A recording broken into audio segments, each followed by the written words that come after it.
governo ha giurato al Quirinale nelle mani del Presidente della Repubblica Sergio Mattarella e dunque nella pienezza dei poteri. Al termine del giuramento, Mattarella e Giuseppe Conte al secondo giro hanno lasciato il tavolo e hanno raggiunto i ministri per la foto di rito. Conte ha giurato per primo e ha firmato con la sua penna che è estratto dal taschino della giacca. Sia lui che tutti i suoi ministri hanno pronunciato la formula del giuramento che è: giuro di essere fedele alla Repubblica, di osservarne lealmente la Costituzione e le leggi e di esercitare le mie funzioni nell'interesse esclusivo della nazione. Il primo dei 21 ministri a giurare è quello per i rapporti con il Parlamento, Federico D'Incà, bellunese, è l'unico veneto nella compagine di governo. Residente a Trichiana e laureato in economia e commercio all'Università di Trento.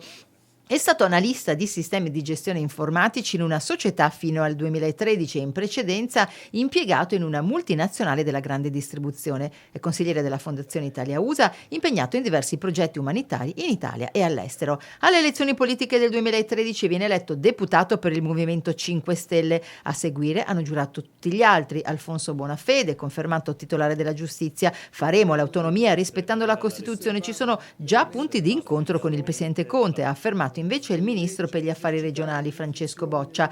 Dei 21 ministri, 14 sono uomini e 7 donne, 10 del Movimento 5 Stelle, 9 del PD, 1 di Leo e un tecnico. Cambia anche la geografia: 11 vengono dal sud, l'età media è di 47 anni, la più giovane di sempre. Guida la classifica Luigi Di Maio con i suoi 33 anni, che si prende il Ministero degli Esteri. La più anziana è Luciana Lamorgese, al Viminale ha 66 anni, lavora in realtà per il Viminale dal 1979 ed è stata prefetto di Venezia dal 2010 al 2013 con sindaco Giorgio Orsoni. A giugno 2013 viene chiamata dall'allora ministro degli interni Angelino Alfano per ricoprire il ruolo di suo capo di gabinetto. Nel 2017, con la fine del governo Renzi, diventa prefetto a Milano al posto di Alessandro Marangoni, andato in pensione.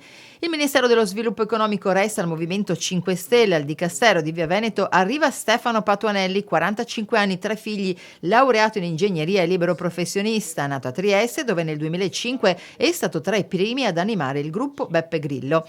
È stato anche consigliere comunale nel capoluogo giuliano, capogruppo del movimento in Senato, fedelissimo di Di Maio, è stato fra i protagonisti della trattativa perché il governo arrivasse al traguardo. Le quotazioni di Patuanelli sono cresciute di giorno in giorno durante il confronto con i delegati del PD e prima della crisi di governo si era parlato di lui anche per un possibile passaggio di testimone con il ministro Danilo Toninelli. Nei prossimi giorni verranno nominati tutti gli altri sottosegretari e viceministri. Lunedì sarà votata la fiducia alla Camera, martedì al Senato.